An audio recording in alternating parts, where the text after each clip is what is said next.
Oi, oi, hello there, Jonathan Kidd, the Chelsea Fancast, my 2-minute fan bite of the PL game at the G-Tech Stadium between the Bees of Brentford and the Mighty Blues. Another bizarre two-faced Jekyll and Hyde performance from the billion-pound bottle jobs as we've become known. I prefer to suggest after a display like this, you'd find some of our players on the shelf at Poundland.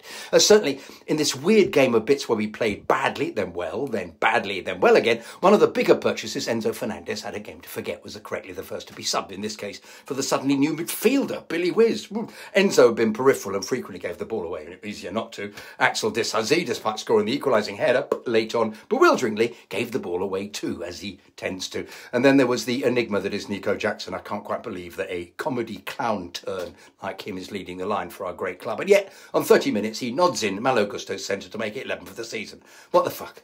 Chalk and cheese. And after we'd pissed up until then, doing very little against a very weak Brentford side with 13 injuries, we're all over them. Of course, as is usual with this Chelsea side of chalk and cheese, of future stars and fuckwits, of caviar and turds, we failed to score. Half-time then happened and we went back to our farting about under-energised selves. What happened to them in the changing room?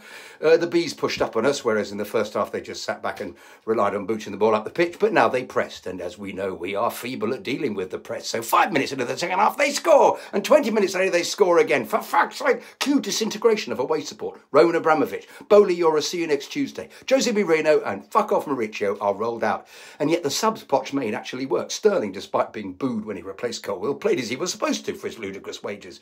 Mudryk in his new midfield role energised the team, but the star of the 90 minutes was Gusto, whose skill, speed and commitment amongst those around him is making him a fan's favourite. He provided the assist for Jackson. He set up attack after attack. He's a proper player.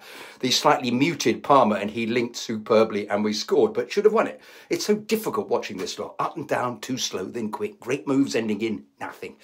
We're a very mid-table side at the moment with occasional excellence. By the way, Cole Palmer, do not rush down the tunnel at the end of the game. Thank us for coming. Gusto did. Hello, hello, Malo Gusto, Malo Gusto.